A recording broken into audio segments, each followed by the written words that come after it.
तो बहुत दिनों के बाद अपनी मुलाकात हो रही है एसएम रेडियो के चैनल पे। ठीक है। 2025 के आखिरी दिन तुम सभी से बातें करी थी, और आज डेट क्या है पता नहीं, याद भी नहीं है डेट क्या है। तो आज लगभग 1 महीने के बाद तुम्हारे सामने आया हूं। रीजन कुछ नहीं था इतने दिनों के गैप का, क्योंकि मेरी भी प्रायोरिटी लिस्ट है। ठीक है। तो जिस चैनल पे मैं तुम्हें गाइडेंस देता हूं, उस चैनल से जुड़े हुए बहुत सारे बच्चे हैं जो 2025 में दे रहे हैं। तुम में से भी बहुत सारे लोग सुन रहे होगे। तो अब होता क्या है ना कि जैसे जैसे एग्जाम पास आती है, बच्चे की एंजाइटी बढ़ती जाती है। तो वो धीरे धीरे ज्यादा कांटेक्ट करने की कोशिश करने लगते हैं। तो एक एक करके हैंडल करना, बातें करना, उन सारी चीजों में ना टाइम बहुत जाता है। लेकिन टाइम जाए फिर भी कोशिश करता हूं कि सबसे बात कर लूं, क्योंकि इस एंजाइटी में कौन बच्चा क्या कर ले वो कहना बहुत मुश्किल होता है। और उस चक्कर में यार मेरी स्क्रीन टाइमिंग बहुत ज्यादा बढ़ गई, फोन यूज बहुत ज्यादा बढ़ गया। और ये करते करते लगभग 1 महीने का गैप आ गया। सबसे बातें करते करते पर्सनली डीएम्स के थ्रू किसी को कॉल करा, किसी ने कॉल करा, क्योंकि मुझसे कोई भी मेरा कांटेक्ट मांगता है, मैं दे देता हूं कि लो भाई कभी इमरजेंसी हो जाए तो कॉल कर लेना। तो वही सब करते हुए 2025 वालों के जेई में जनवरी पार लगाए। उसके बाद अप्रैल के लिए कर रहे हैं, लेकिन अब थोड़ी एंजाइटी दूर हुई है, फिर भी अभी आते ही हैं। बट मैंने सोचा कि यार बहुत दिन हो गए यहाँ पे बात किए हुए, तो चलो कर लेते हैं। तो सबसे पहले बताओ तुम सभी कैसे हो। ज्यादा पढ़ाई वढ़ाई की बात यहाँ होती नहीं है। जितनी पढ़ाई की बात करनी होती है हम अलग अलग जगहों पे करते रहते हैं। यहाँ पे तुम मुझे बताओ कि तुम्हारी लाइफ कैसी चल रही है। ठीक है। क्योंकि इस शक्ल के साथ मैं उस चैनल पे नहीं दिखता होऊंगा, और ना ही इतने नेचुरल पॉजेस के साथ। तो सर में मस्त लगा रखे हैं सरसों के तेल, पी रहे हैं अपना ड्रिंक। ड्रिंक मतलब कोल्ड ड्रिंक है। तो वो पीते हुए आज आगे तुमसे मिलते हुए एक ना बड़ी इंटरेस्टिंग चीज अभी देखने को मिल रही है। तुमने भी नोटिस करा होगा कि 10th के बच्चे जैसे ही आ रहे हैं, क्योंकि हर साल नए बच्चे आते हैं, तो 10th के बच्चे, और मैं इससे बड़ा इंटरटेन हो रहा हूं, तो 10th के बच्चे जैसे ही आ रहे हैं ना बच्चा इस जेई के कम्युनिटी में, तो वही लोग जो पिछले साल जिस तरीके से नए 10th वाले को ऐसे एज अ मछली के तरह कैप्चर करते थे, वो फिर से शुरू हो गया है। तो वो मजा आ रहा है देखने में मुझे अभी कि यार पिछले साल भी सेम चीज हुई थी। पिछले साल भी बच्चे अलग अलग जगहों पे अलग अलग माध्यमों से जुड़े थे। लेकिन इस बार थोड़ी और चीज हो रही है कि इस बार मछली पकड़ने का जो कांटा है ना वो और स्ट्रांग करने लगे हैं लोग। क्योंकि जैसे जैसे प्लेटफॉर्म ग्रो होता है, ऑनलाइन प्लेटफॉर्म, ऑनलाइन पढ़ाई ग्रो होगा ना, वैसे वैसे बच्चों के सामने असलियत जानने लगती है लोगों की कि किस कौन किस तरीके की बातें करता है। लेकिन आप लोग तो पढ़ के निकल गए, 11th के एंड में हो गए या फिर 25 वाले हो गए। तो अभी जो नए बच्चे हैं ना वो सारे लोगों की एक फ्रेश इमेज लेके आ रहे हैं जिन्हें कुछ नहीं पता। तो सारे लोग ना एकदम जोर लगाते हैं कि अब नए बच्चे आए हैं जो मेरे बारे में कुछ नहीं जानते। तो पुराने बच्चों ने गलत मान रखा है मुझे, लेकिन नए बच्चों को मैं नए तरीके से कैटर करूंगा। तो सारे लोग एकदम टूट पड़े हैं उन 10th वाले बच्चों पे। तो ये देखने में मुझे बहुत मजा आ रहा है कि इंसान कितना खूबसूरत जीव होता है, कितना खूबसूरत प्राणी होता है, कि जो कैमरे की इस तरफ व्यक्ति इतना कॉन्फिडेंट दिखता है वो अंदर से इतना इनसिक्योर हुआ पड़ा है कि कहीं 10 बच्चा मेरे से छूट ना जाए, कहीं 10 बच्चा मेरे कहीं और ना चला जाए। तो वो मजा आ रहा है देखने में। तो मैं इस इंटरटेनमेंट का मजा ले रहा हूं, अलग अलग कंटेंट क्रिएटर्स के देख रहा हूं कि किस तरीके के कंटेंट इनके आ रहे हैं, और उन मासूमों को जो कमेंट में अच्छा अच्छा करते दिख रहे हैं, तो अच्छा लगता है। और ये हर साल की रीत है, ये होते रहता है धीरे धीरे। तुम्हें लगता होगा ना कि कोई भी एस्पिरेंट नया है किसी के साथ, नहीं होता नया। हर एस्पिरेंट अपना यात्रा एक सिमिलर पैटर्न में तय करता है। 10th से शुरू करेगा, 12th एंड तक एक बड़ा सिमिलर पैटर्न होता है। सिमिलर पैटर्न क्या होता है कि किसी ने किसी की चैनल उसे पहली बार दिखी, उसने चुना नहीं, एल्गोरिथम ने उसे सजेस्ट किया, अब वहां गया तो पहला इन्फ्लुएंस जो होता है ना, उसमें वो जाता है, उसके अकॉर्डिंग फिर वो आगे बढ़ना स्टार्ट करता है, फिर थोड़ी थोड़ी गलतियां करेगा, फिर गलतियां कैसे रिमूव करे इसको सर्च करेगा, और ऐसे करते करते वो आगे बढ़ता है जिस भी तरीके से पहुंच पाए। लोग कोई बुरा नहीं होता। इस तरफ के जितने भी व्यक्ति हैं, तुम तो देखते ही आ रहे हो, तुम तो बड़े खाए खेले लोग हो, तो कैमरे के इस तरफ के व्यक्ति है ना, वो हर कोई चाहता है कि मेरी बात सुनी जाए, और सब कोशिश कर रहे हैं। तो मैं बुरा नहीं कह रहा, मैं बस ये कह रहा हूं कि बातें सुनाई जाने की जो ट्रिक्स है वो इस बार वाले लोगों की अलग है। थोड़ी इमेज बनाने की कोशिश की जा रही है, तो वो बड़ा इंटरटेनिंग है। अगर 2025 वाले बच्चे तो जे एडवांस जब तुम्हारा हो जाए तो देखने की कोशिश करना। और इस पर ना एक जिम्मेदारी तुम सभी के ऊपर आती है कि एक जब 10th का बच्चा नया आता है, तो अब फोन एक ऐसा माध्यम है जो कि पर्सनल कनेक्ट बच्चे का क्रिएटर के साथ देता है। तो अब जब वो सीने से लगा के देखता है तो वो सारे डिसीजंस खुद ले रहा होता है, उसको एक्सपीरियंस नहीं होते हैं। तो अब ट्रिक्स जब उसके साथ खेले जाएंगे ना, तो वो मैनिपुलेट होने के चांस होते हैं। तो तुम लोग जो सीनियर्स हो, तुम्हारी जिम्मेदारी बनती है, मेरी भी जिम्मेदारी नहीं, मैं जिम्मेदारी से बिल्कुल अलग हूं, मैं ले ही नहीं रहा। तुम्हारी जिम्मेदारी बनती है कि उन बच्चों को बताओ कि क्या वर्क करता है और क्या नहीं वर्क करता, बिल्कुल अनबायस्ड होके। मेरे बारे में भी अगर कुछ कमी है तो बिल्कुल बताना उन्हें कि अच्छा स्नेहित मिश्रा में ना ये वाली बात अगर तुमने करी तो इसमें थोड़ी सी दिक्कत आती है। तो मैं अपने बारे में भी नहीं कह रहा कि मेरे बारे में ही बताना उन्हें, नहीं, तुम उन्हें बस गाइड कर देना, एक सही दिशा दे देना, क्योंकि ये हमारे देश का सवाल है। इंजीनियर या कोई अगर अपने करियर में सक्सेसफुल होता है ना, तो वो बच्चा सिर्फ सक्सेसफुल नहीं होता, वो थोड़ा सा अपने हमारे देश में योगदान देता है। एक बच्चा जब स्पॉइल होता है तो हमारा देश थोड़ा सा स्पॉइल होता है, क्योंकि देश क्या है हमारा? देश कॉम्बिनेशन ऑफ पीपल ही तो है ना, मैं तुम, हमारे माता पिता, हमारे लोग, ये मिलके देश बनाते हैं। तो अगर एक एक यूनिट बर्बाद होता चला गया तो देश बर्बाद होता है, एक एक यूनिट अच्छा होता चला गया तो अच्छा हो जाता है।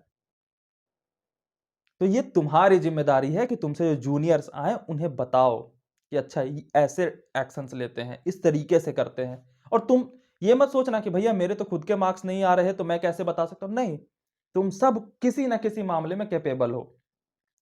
तुमने अगर एक चैप्टर भी कुछ पढ़ रखा है तो उस चैप्टर के बारे में तुम जानते हो, किसी को बताने के कैपेबल हो कि अच्छा इस चैप्टर में ना ये चीजें करते हैं, तो उन्हें हेल्प होगी।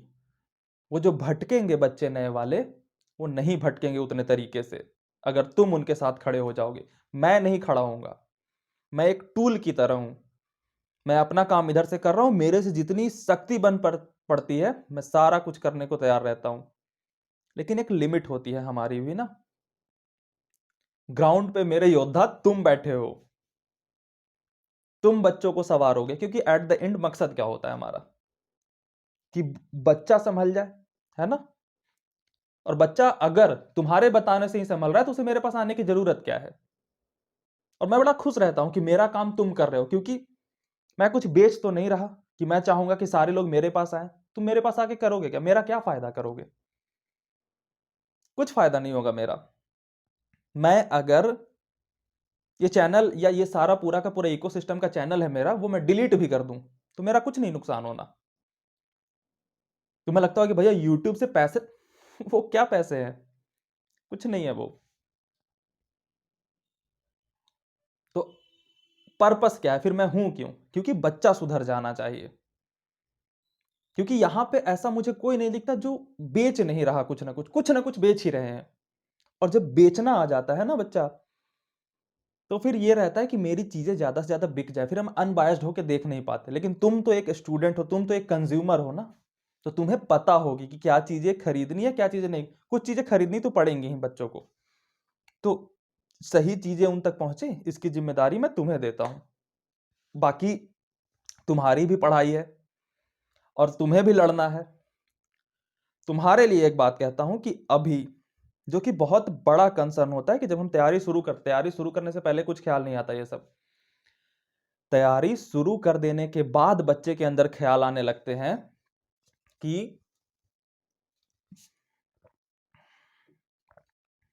ये मुझे अच्छा नहीं लग रहा, तैयारी करना अच्छा नहीं लग रहा। मन नहीं लग रहा, मुझे कुछ और करना था। बिल्कुल, बहुत सारे करियर होते हैं, बहुत सारी चीजें की जा सकती हैं और बहुत सारी चीजें करनी भी चाहिए। जब बच्चे का जेईई एडवांस का एग्जाम हो जाता है ना, तो मैं हर साल एक लाइन कहा करता हूं कि जो भी बच्चे आईआईटीज जा रहे हैं, जीवन में कुछ ऐसा जरूर करना कि तुम्हारी पूरी की पूरी लाइफ की आइडेंटिटी सिर्फ आईआईटीएन होना ना रह जाए। तो हमें करना सब कुछ है, लेकिन अगर हम मिडिल क्लास से हैं तो हमारी जो पहली जंजीर की बेड़ी है ना बच्चा, वो हमें हमारे शौक को मार कर तोड़नी पड़ती है। आप ये नहीं सोच सकते कि हम जिस जंजीर से बंधे हैं वो टूट जाएगा वो करते हुए जो हमारे मन को अच्छा लगता है। जैसे और बहुत तरीके से तोड़ा जा सकता है। जैसे तुम्हारे कुछ दोस्त होंगे जिन्होंने गेमिंग स्टार्ट करा होगा, बिल्कुल गेमिंग में करियर होता है, लेकिन उनका नहीं बना होगा। रीजन पता है? क्योंकि उन्होंने गेम तब तक ही खेला होगा जब तक उन्हें गेम खेलना अच्छा लगा होगा, मन लगा होगा। फिर उन्होंने गेम तब छोड़ दिया होगा जब उनका मन हट गया होगा। तो अगर आप गेमिंग से भी तोड़ना चाहते हो तो उसमें भी आपको मन को मारना पड़ेगा। कभी कभी लगेगा कि इसमें हमारा शौक काम नहीं कर रहा, तो जब वहां भी शौक मारना है तो हम क्यों ना ऐसे फील्ड को चुने जहां पे हमारी आउटकम बहुत जल्दी हो, क्यों ना हम बहुत तेज ग्रो कर पाए। पहली बेड़ी तुमने तोड़ दी, फिर दूसरी, तीसरी, चौथी, पांचवी सब टूटती जाती है।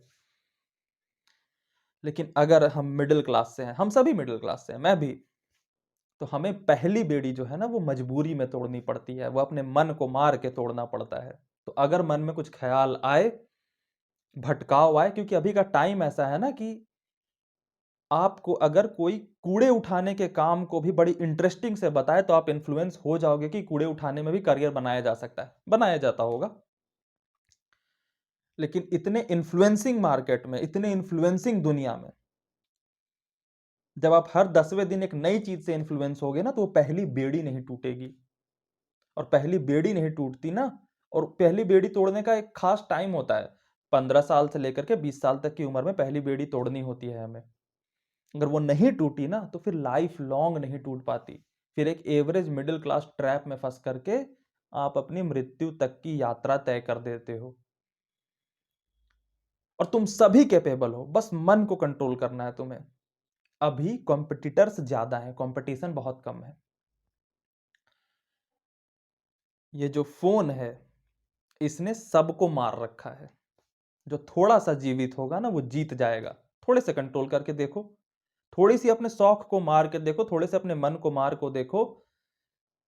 जिस रास्ते को तुमने चुना है उसमें आगे बढ़ते चले जाओगे और एक टाइम आएगा जब तुम्हारी पहली बेड़ी टूटेगी, फिर उसके बाद बन जाना जो बनना होगा। हम सभी को पहली बेड़ी तोड़नी होगी मजबूरी में। भटकने मत देना खुद को।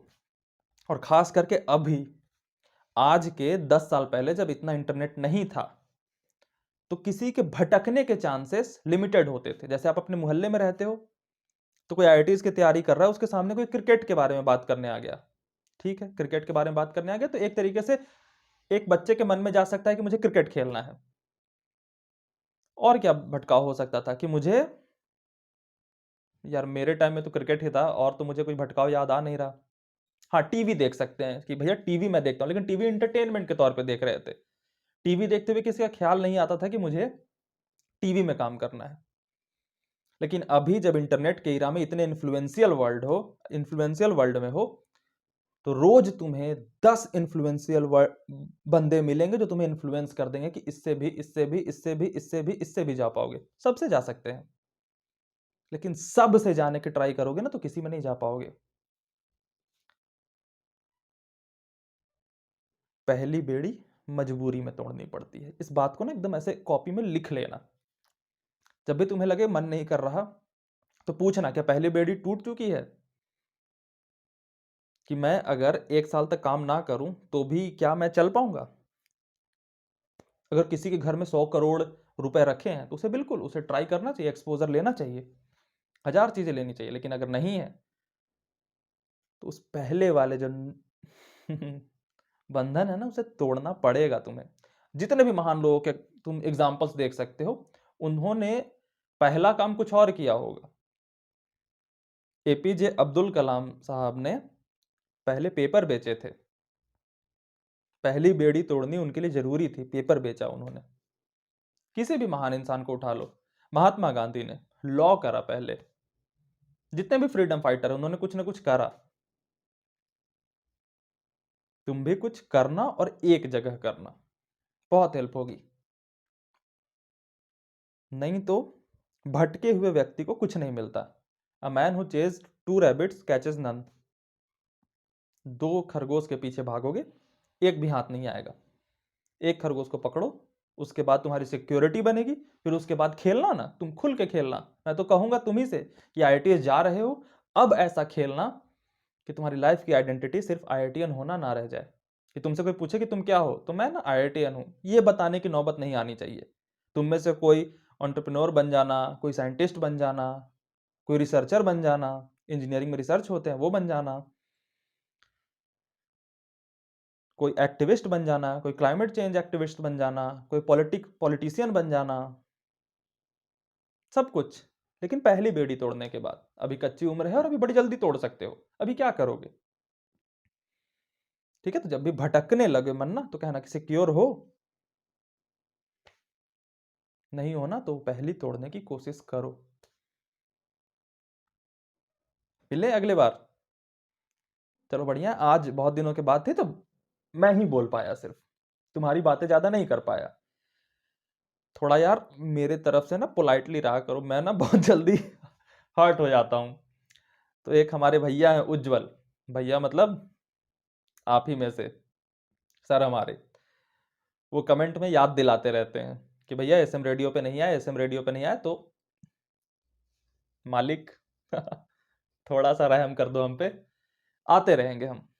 ठीक है, तब तक के लिए मुस्कुराते रहा करो। ये ना मेरी बातें सुनकर स्ट्रेस में मत आ जाना, मेरी बातें अगर स्ट्रेस दे दे तो मुझे छोड़ के पहले भाग जाना। मुस्कुराते हुए अगर लड़ाई लड़ोगे ना तो आसानी से लड़ाई लड़ ली जाएगी। मजे करो, ठीक है। अगर मजा ना आए तो मेरे पास आना, मैं मजा दिला दूंगा, छोड़ के मत भाग जाना। बाय बाय, गुड नाइट, सो जाना, बाय।